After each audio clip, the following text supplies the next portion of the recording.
আমি মোহাম্মদ উবাইদুল্লাহ। আমি একজন ম্যারেজ রেজিস্ট্রার।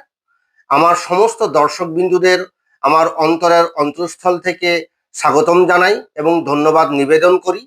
আজকে জিডি সম্বন্ধে ছোট্ট করে আলোকপাত করছি।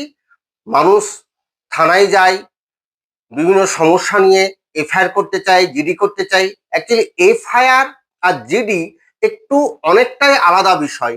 তাই জিডি সম্বন্ধেই আপনাদেরকে জ্ঞাত করার উদ্দেশ্যেই আজকে বসেছি এই টাইম টু নিউজের পর্দায়। অ্যাকচুয়ালি জিডি কি? জিডিই, জিডিটা হচ্ছে অ্যাকচুয়ালি জেনারেল ডায়েরি এন্ট্রি। এটি মূলত সাধারণত থানার নিয়মিত একটি বিভিন্ন ঘটনা প্রবাহ সংরক্ষণের একটা বিষয়। জিডি যদি করতে হয়, আপনি থানায় যাবেন, থানার ডিউটি অফিসার বা যিনি কর্তব্যরত আছেন টেবিলে, তিনাকে একটা দরখাস্ত দিলে জিডি হয়। অ্যাকচুয়ালি এই যে জিডি করছেন, জিডিটা কেন করতে চাইছেন? জিডি আর এফআইআর বারবার বলছি অনেকটাই ডিফারেন্স আছে, অনেকটাই পার্থক্য রয়েছে। এই পার্থক্য এর আগের দিন আমি এফআইআর সম্বন্ধে বলেছি, আজকে ছোট্ট করে জিডিটা বলছি।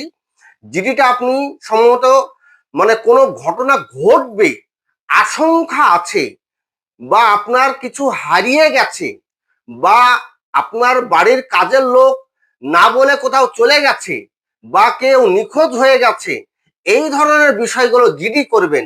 বা আপনার গুরুত্বপূর্ণ কোনো কাগজপত্র হারিয়ে যাওয়ার ফলে আপনার ভবিষ্যতে কোনো বিপদের আশঙ্কা হতে পারে, বা বিবাহের ক্ষেত্রে ছেলে বা কোনো একটা মেয়ে যদি কোনো বদমাইশি তৈরি হয় বা সিচুয়েশন তৈরি হয়, সেই ক্ষেত্রে কোনো একটা পক্ষ জিডি রূপে নথিভুক্ত করতে পারেন।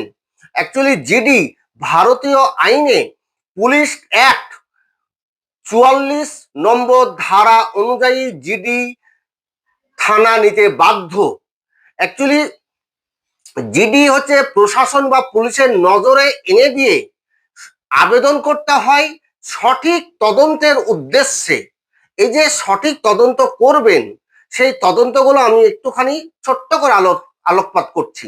অ্যাকচুয়ালি আপনার বাড়ির আশেপাশে যদি কোনো ঘটনা ঘটে যাওয়ার সম্ভাবনা থাকে, ঘটে গেলে কিন্তু সেটা এফআইআর হবে, আর ঘটে যাওয়ার সম্ভাবনা, এই ধরনের বিষয়গুলো জিডি হবে।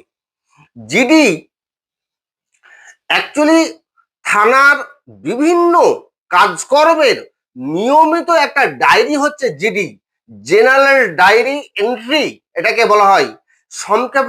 সংক্ষেপে বলা